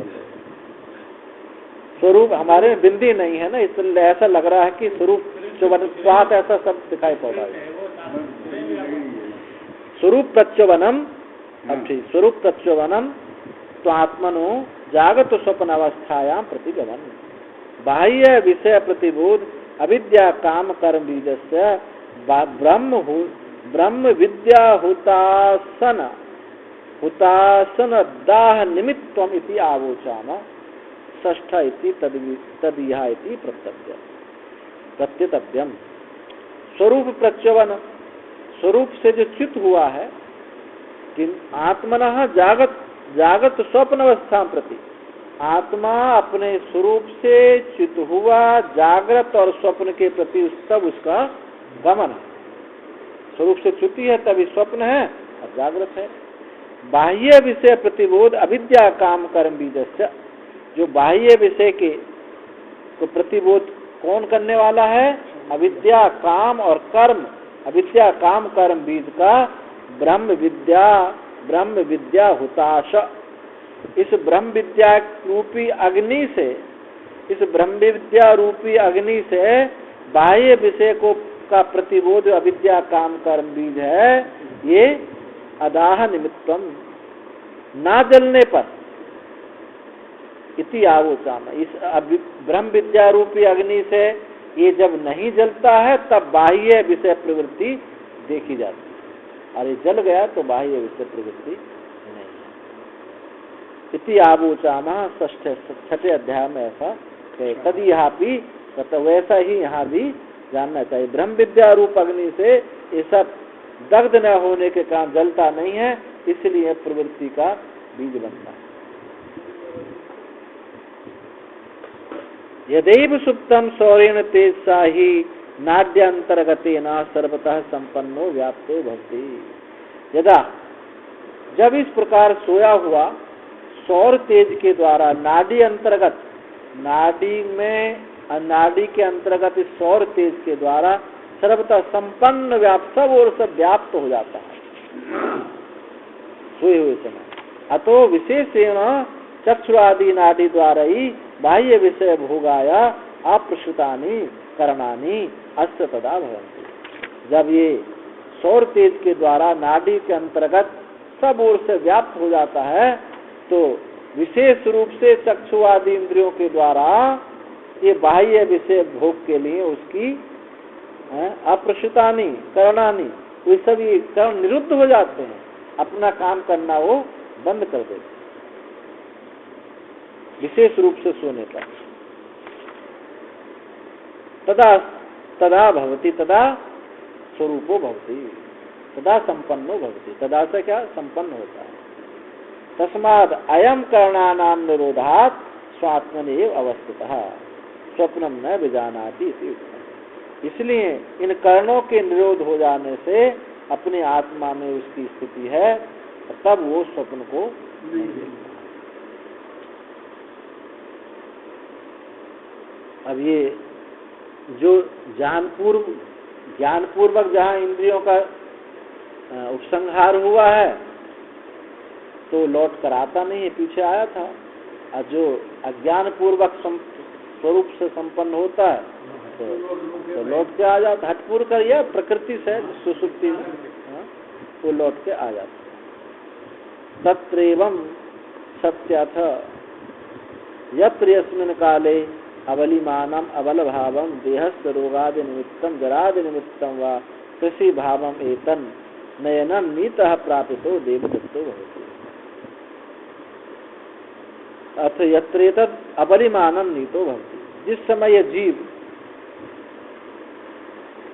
जीव अबलिमान होता है, देह की दुर्बलता को प्राप्त होता है, उस समय उसके चारों ओर समभिता आसीन चारों ओर बैठे हुए लोग कहते हैं, क्या तुम मुझे जानते हो, अपने पुत्र को जानते हो, क्या तुम मुझे अपने पिता को जानते हो। वह मुमुर्षु जीव तब तक इस शरीर से निकलकर बाहर नहीं जाता, तब तक उन्हें पहचानता रहता, जब तक नहीं जाता तब तक जानता है। तत्रैवं सति अथ यत्र यस्मिन् का, जिस काल में अबलिमानम अबल भावम, दुर्बलता को, देह से रोग आदि निमित्तम, देह की रोग आदि निमित्त अथवा जरा आदि निमित्त कृषि भाव को जिस समय ये प्राप्त होता है, दुर्बल हो जाता है, एतन नयनम नीतः प्रापितो देवदत्त, तो देवदत्त को ये देवदत्त दुर्बलता को प्राप्त हो जाता है। मुमुर्षु यदा भवति, और जब मुमुर्षु होता है तब अभिमतः सर्वतः विष्टित्वा, उसके सब ओर से उसके घेर करके आसीना ज्ञातया, जाति जनी लोग उसको घेर करके बैठ जाते हैं और कहते हैं, जानासी नाम, मुझको जानते हो। तब पुत्रम जानासी, आपका अपने पुत्र को आप जानते हो।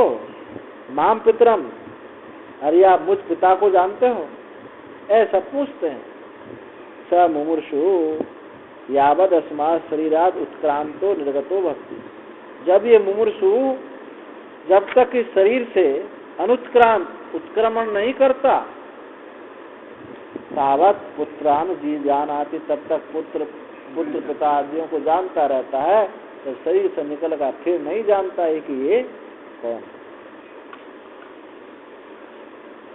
अथ यत्र तस्मात् शरीरात् उत्क्रामति अथेतरैः रश्मिभिः ऊर्ध्वमाक्रमते स ओमिति वाह उद्धामीयते स यावत् चित्तेन मनस्तावदादित्यं गच्छति एतद् वै खलु लोकद्वारं विदुषा प्रपदनम निरोधो अविदुषा। जब ये शरीर से निकल जाता है तब वो उन्हीं आदित्य रश्मियों से ऊपर की ओर जाता है, उन्हीं रश्मियों से वो ऊपर की ओर जाता है और वह ओम ऐसा स्मरण कर ऊर्ध्वलोकों को जाता है। और जितनी देर में यह मन जाता है, मन तावद आदित्यम गच्छति, जितनी देर में मन जाता है उतनी ही देर में वह उपासक आदित्य लोक को पहुंच जाता है। अब मन पर तो जाते ही है, मन की तो है ही। निसंदेह आदित्य ही लोक द्वार, निसंदेह आदित्य ही क्या है, उस लोक का ये द्वार है, यहीं से उसमें प्रवेश करता है। यह ब्रह्म उपासकों के लिए ब्रह्म लोक की प्राप्ति का प्रशस्त द्वार है। अज्ञानियों के लिए क्या है, निरोध है। अज्ञानी आदित्य लोक से नहीं जाते, आदित्य लोक से तो इस निर्गुण उपासक संन्यास आश्रम मात्र का निर्वाह करने वाला, नैष्ठिक ब्रह्मचारी, अग्नि विद्या का जानने वाला और शूरवीर, जो रण में सम्मुख होकर के जो बाण खाता है अपने राष्ट्र के लिए, नहीं शूर योद्धा को नहीं कहा, ये तो शूरवीर है। शूरवीर जो द्वाविमौ पुरुष लोके, नहीं ये नहीं, द्वाविमौ पुरुष लोके, ये ध्यान से करेगा। दो लोग इस लोक में, दो लोग ब्रह्मलोक को जाते हैं। एक तो याहता जो सामने सम्मुख शत्रु के सामने छाती पर बाण खा के जाता है वो, और ये इस ब्रह्म की उपासना करने वाला ब्रह्मलोक को जाता है। इसलिए योद्धा भी, ये सूरवीर भी ब्रह्मलोक को जाता है। एक बार हम वहाँ उत्तरकाशी में थे, ऐसे ही हमारी कुटिया से गंगा जी लग के चलती थी। तो अब 2 मंजिल कुटिया थी, 3 मंजिल, तो बीच वाली मंजिल में रहते। तो मैं सुबह सुबह देख रहा था, बहुत आकाश में बहुत तीव्र प्रकाश, बहुत तीव्र प्रकाश, और उस तीव्र प्रकाश, एक प्रकाश रूप ही एक शरीर वहाँ है, और जो फौज की सी वर्दी पहने हुआ था, और उस आदित्य मंडल में ऐसे घूम रहा था। अब ऐसे जो पुरुष है, ये शुद्ध, अब कोई ऐसा फौजी रहा होगा, उसकी जो ड्रेस थी फौज की थी, लेकिन उसका जो पूरा सही था, तेज प्रकाशमान तेज हो रहा है। हमने बहुत अच्छे से उसको स्पष्ट सुबह सुबह देखा, गंगा जी के ऊपर ऐसे घूमा हुआ, कोई हथियार कुछ नहीं था उसका, शरीर तेजस्वी था, सूर्य की तरह चमक रहा है। अब औरों का तो मुझे मालूम नहीं, देखा नहीं देखा, हम तो अकेले हम ही थे कुटिया में। ना हाथ पांव से होता, बस ऐसे दिखाई दे रहा। गंगा जी अब वहीं, इधर तो पहाड़ है, गंगा के ऊपर ही दिखाई दे रहा। नहीं, उत्तरकाशी।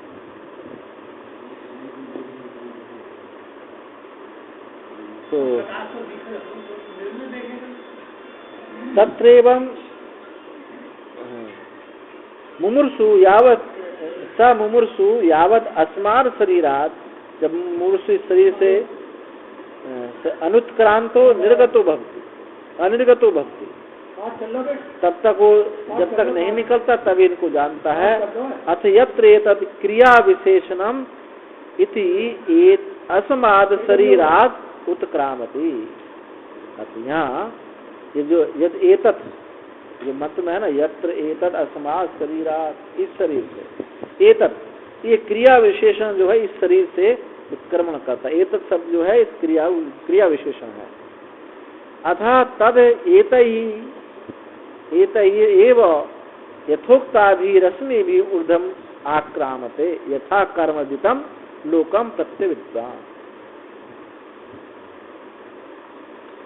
इन यथोक्त जो रश्मि बताई, रश्मियों के द्वारा ऊपर को जाती हुई यथा कर्मर्जितम अपने कर्मों से अर्जित लोक के प्रति वो जाता है, लोक के प्रति वो जाता है। इतरस्तु कौन? अविद्वान, प्रत्यविद्वान, लोकम प्रति अविद्वान, ऐसे लोक के प्रति अविद्वान ऐसा अपने कर्मों से सूर्य की रश्मियों के द्वारा जाता है। इतरस्तु, और दूसरा जो विद्वान है यथोक्त साधन संपन्न है, स ओम इति ओंकारेण आत्मानं ध्यान। यथोक्त साधन संपन्न जो ओम ऐसा ओंकार से ओंकार आत्मानं ध्यान, ओंकार का ध्यान करता हुआ यथा पूर्व जैसे बताया था इसी प्रकार से वो भी ऊपर को जाता है। ऊर्ध्वम वा विद्वान चेतर त्रियंग वा इति अभिप्राय। तदूर्ध्वम वा विद्वान तो कहाँ जाता है? ऊपर को जाता है। और इतरह दूसरा जो है वो कहाँ? त्रियंगत्वेन अभिप्राय। त्रियक क्या मतलब?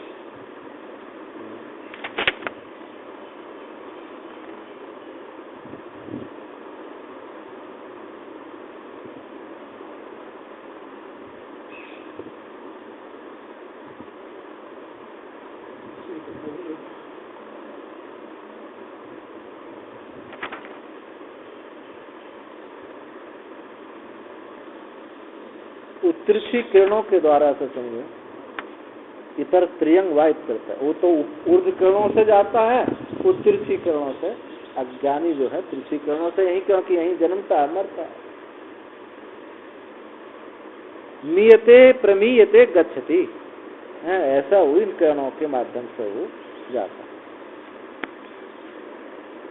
सविद्वान उत्क्रमश्यन यावत क्षिप्येन मनो यावत कालेन मनसा क्षिपा यावत। वह विद्वान उत्क्रमण करता हुआ यावत क्षिपेत जितनी देर में जाता है, मनो यावत जितनी देर में मन जाता है उतनी देर में ये उतनी समय में ये विद्वान चला जाता है। कालेन मनसा क्षेप, काल मन पर्यंत काल से क्षेपण होता है, उतने समय में चला जाता है। तावता कालेन आदित्यम गच्छति, उतने समय में आदित्य को प्राप्त हो जाता है। क्षिप्रम गच्छति इत्यर्थ। न तो तावतेव कालेन इति विवक्षितम, न कि उतना काल से ही जाता है ये विवक्षित नहीं है। तो किमर्थम आदित्यम गच्छति उच्यते, वहाँ ये बात नहीं कि उतने काल में ही जाता है, इतने कहने से तात्पर्य नहीं है। तो किमर्थम किस लिए आदित्य को जाता है, किस प्रयोजन से आदित्य को जाता है, ये बताना इसका अभिप्राय है। एतद वै खलु प्रसिद्धम ब्रह्मलोकस्य द्वारम, ये जो प्रसिद्ध, ये ब्रह्मलोक का प्रसिद्ध द्वार है। जो आदित्य है ये ब्रह्मलोक का प्रसिद्ध द्वार है। तेन द्वार भूतेन ब्रह्मलोकम गच्छति। इस आदित्य द्वार से, इस द्वार भूत से ही ब्रह्मलोक को विद्वान जाता है। अतो विदिशाम प्रपदनम प्रपद्यते ब्रह्मलोकम अनेन द्वारेण इति प्रपदनम। इसलिए विद्वान का प्रपदन है। प्रपदन मतलब ब्रह्मलोक को इसी द्वार के द्वारा प्राप्त होता है, इसलिए क्या कहा इसको? प्रपदन। मंत्र में विदुषाम प्रपदन, विद्वान का प्रपदन है, इसी द्वार से वो प्राप्त हुआ है। निरोधनम, निरोधो अविदुषाम, और निरोधनम, निरोधो अस्माद आदित्याद अविदुषाम भवति। ये आदित्य, ये जो है आदित्य से जो अज्ञानी है उनको ये रोक देता है, आगे तुम्हारी गति नहीं, आगे तो हाँ। तो निरोधनम अस्माद आदित्याद विदुषाम भवति। अज्ञानियों का इस आदित्य से निरोध है, बस यहाँ ब्रेक लग जाता, आगे अब तुम नहीं जा सकते। सौर्य तेजसा देह निरुद्धा संत, इस सौर तेज के द्वारा देह में निरुद्ध होता हुआ ये मूर्धा नाड़ी से ही ना उत्क्रामते, उस मूर्धा नाड़ी से उत्क्रमण वो अज्ञानी नहीं करता है। विसंगन्ना इति श्लोकात्। आगे विसंगन्ना उत्क्रमणन्ते भवन्ति उत्क्रमणन्ते। विसंगा बोलते हैं नाना गति, अनेक गतियों को, वो अनेक गति है नाड़ियों की। तद ऐसा श्लोकः शतं च एका च हृदयस्य नाडयः तासां मूर्धनम अभिनिश्रिता। इसमें इस विषय में ये मंत्र है कि इस मांस पिंड से, हृदय से संबंधित 101 नाड़ी हैं। तदेतस्मिन् यथोक्तर्थे, इसी अर्थ में ये मंत्र है, श्लोक है। शतम च एकोत्तर शतम, 100 ऊपर 101 नाड़या हृदय मांस पिंड भूतस्य संबंध प्रधान होते। हृदय मांस पिंड हृदय से संबंध करने वाली 101 नाड़ी हैं। अनंता देह नाड़ी नाम, वैसे तो नाड़ी बहुत है, अनंत है, पर देह से संबंध, इस हृदय से संबंध रखने वाली जो है ये 101 नाड़ी है। 72 करोड़ 72,000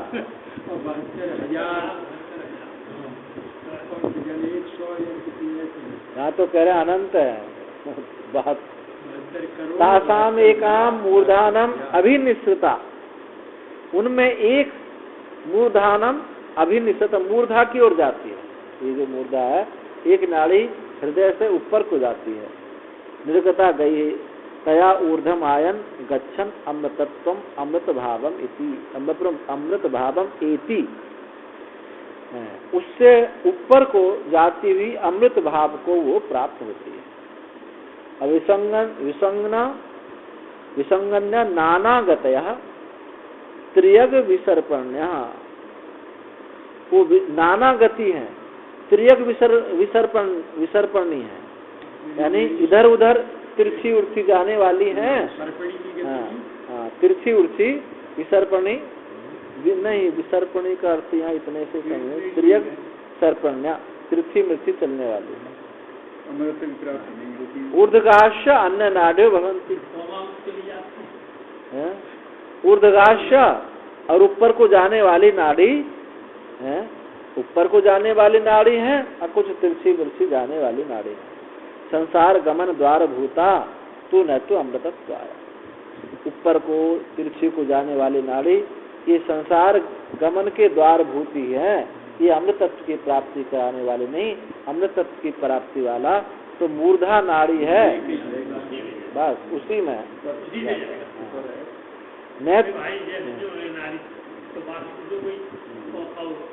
किसी की इधर चली गई, किसी नाक में, अब किसी के नाक से प्राण निकलता, किसी के आंख से निकलता, मुंह से निकलता है। हाँ,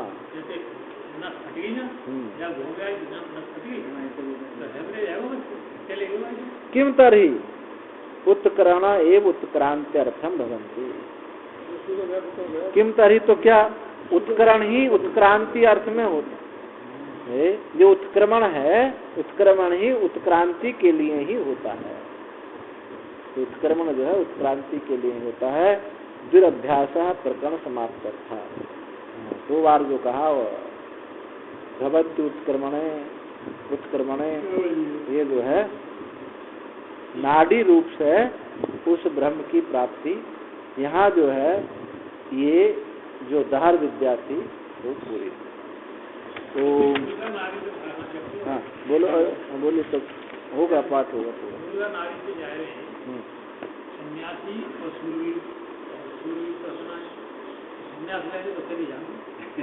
नहीं, लेने से मतलब थोड़ी कपड़ा पहनने से मतलब।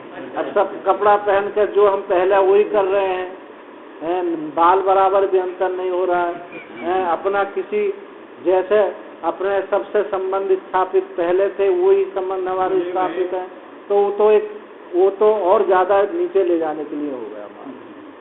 और भगवान ने गीता में इसी बात पर इतना जोर दिया, इतना कहीं जोर नहीं दिया है इस बात के लिए। ये कर्मयोग का प्रतिपादन किस लिए है? इसीलिए प्रतिपादन है कर्मयोग का कि वैराग्य जिज्ञासा हुई नहीं और हम तो ब्रह्म हो गए, तो शरीर ब्रह्म हुए, उधर भी गति नहीं हुई, इधर जो अपना कर्म करते थे वैदिक कर्म आदि वो भी छूट गए, इधर से भी गए उधर से भी गए। तो वो उसके लिए का ना ऐसा मत करो, उसके लिए तो कहा तुम कर्मयोग करो, यही संन्यास है, यही योग है, सब कुछ यही है। अनास्ततः कर्म फलम कार्यम कर्म करोति है, तो सन्यासी च योगी च निरग्निन चाक्रिय। यहाँ ये बात इस मुख्य संन्यास का को छोटा बताने के लिए नहीं कहा जा रहा। जब किसी को कहा जाए गंगा जी के जल को कि तो अमृत है, तो अमृत उस गंगा जल से कुछ श्रेष्ठ तो रहा ही है, तभी तो उसकी महत्ता बताई जा रही है। यानी मुख्य संन्यास है, उत्कृष्ट है, उसी को इस कर्म योग में बता रहे हैं, तो यहाँ उसकी मुख्यता कम नहीं हो रही है। तो अधिकारी भेद से ऐसा वर्णन किया है। गीता में कर्मयोग का प्रतिपादन और भी बहुत जगह ऐसी बात है, उधर योग्यता ना होने की वजह से इधर भी छोड़ दिए, उधर योग्यता नहीं है तो बीच में लटकम सटकम, ये कोई गति नहीं है। इस पर ज्यादा जोर दिया है, इसीलिए भगवान ने गीता में जोर, और सब कोई गीता में नहीं, सभी शास्त्रों में जोर इसी बात पर ज्यादा दिया। ये अधिकारित्व प्राप्त करके जो संन्यास है वही वास्तव में संन्यास है। ठीक है, अब हम आ गए इस मार्ग में, तो फिर ये उसमें लगे रहे, उसके लिए प्रयास करते रहे, अधिकारित्व प्राप्त हो जाएगा। जब हो जाएगा अधिकार तो हो जाएगा, परंतु अब इधर आगे तो बस हम तो ब्रह्म है, ये उचित नहीं। सब साधन आदि से छूट गया और निरंतर अब जो है बस कहाँ दाब पे फेंक जाए, कहाँ से कुछ मिल जाए, कहाँ मिल जाए, वही लगी रहती है बात। हरिद्वार ऋषिकेश में बड़े तीर्थों में देखो, यहाँ तक बस अच्छे लोग रहते हैं। हरिद्वार ऋषिकेश में जाते इसलिए हैं वहाँ, इसी उद्देश्य है। हाँ, भर के रिक्शा टेम्पो भर के लाएंगे, रिक्शा टेम्पो खाली हाथ आएंगे, रिक्शा टेम्पो भर के घर ले जाएंगे। तो देहात में तो थोड़ा फिर भी लोगों को भय रहता है, अरे भैया कोई कहना देगा, डरता है साधु देहात। वहाँ ऐसे तीर्थों में कोई नहीं डरता नहीं, दान भी ज्यादा मिलता। ओम पूर्णमदः पूर्णमिदं पूर्णात् पूर्णमुदच्यते पूर्णस्य पूर्णमादाय पूर्णमेवावशिष्यते। ओम शांति शांति।